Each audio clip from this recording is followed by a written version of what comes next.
আসসালামু আলাইকুম। BD sports কালচারের পক্ষ থেকে সকলকে স্বাগত। মাহমুদুল্লাহ রিয়াদ যদি ফিট হয়, মাহমুদুল্লাহ রিয়াদের জায়গায় আপনি কোন খেলোয়াড়টাকে প্রেফার করবেন? দেখেন, আপনার খেলোয়াড় মুশফিকুর রহিমকে আপনি বাদ দিবেন? আপনি পারবেন না সেই জিনিসটা। কারণ কি, জাকের আলী অনেক কিন্তু পরীক্ষিত উইকেট কিপার না।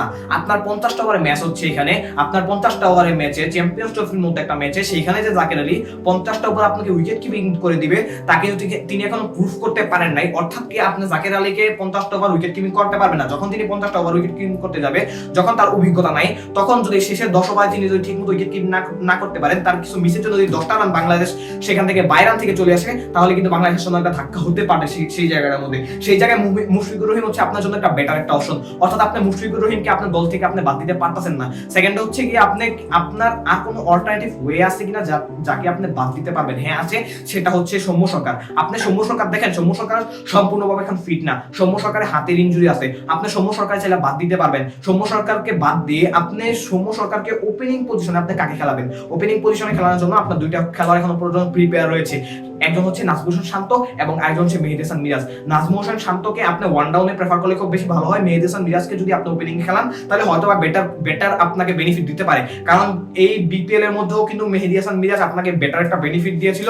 অর্থাৎ কি, আপনি যদি এখন মুশফিকুর রহিমকে বাদ না দিয়ে আপনি যদি টপ অর্ডার থেকে একজনকে বাদ দিয়ে, অর্থাৎ সৌম্য সরকারকে বাদ দিয়ে আপনি সেখানে মুশফিকুর রহিমকে খেলান, এবং সেই জায়গাটার মধ্যে যদি মাহমুদুল্লাহ রিয়াদকে যদি নিয়ে আসেন, অর্থাৎ আপনার ব্যাটিং লাইন আপ কিন্তু ভালো একটা মজবুত ব্যাটিং লাইন আপ হতে যাচ্ছে।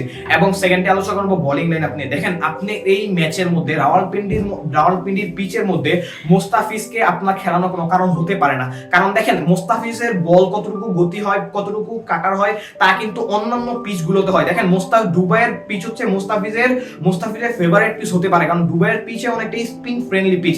সেই পিচের মধ্যে মুস্তাফিজ যখন 6 এর উপর ইকোনমি রেটে তিনি বোলিং করেন, অর্থাৎ রাওয়ালপিন্ডিতে এসে আপনাকে যে 4 এর কম ইকোনমিতে বোলিং করবেন, তা কিন্তু নিশ্চয়ই আপনি দিতে পারতেছেন না। অর্থাৎ আপনার একটা বেটার একটা অপশন আছে, সেই বেটারটা অপশনকে নাহিদ রানাকে খেলাতে পারেন আপনি।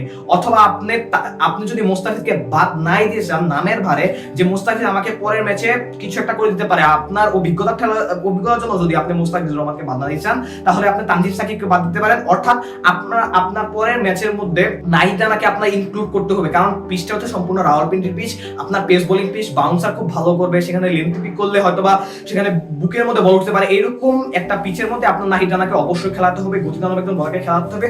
অর্থাৎ আমরা গত ম্যাচে হয়তোবা এরকম দুটি চেঞ্জ দেখতে পারি। একটা হচ্ছে নাহিদ রানা, আরেকটা হচ্ছে মুস্তাফিজ, আরেকটা হচ্ছে মাহমুদুল্লাহ রিয়াদ। আপনার হয়তোবা এই দুইটা চেঞ্জ হতে পারে, এবং পরবর্তী ম্যাচ আমরা আশা করি বাংলাদেশ জিতবে। কমেন্ট বক্সে আপনার মন্তব্য জানতে চাই।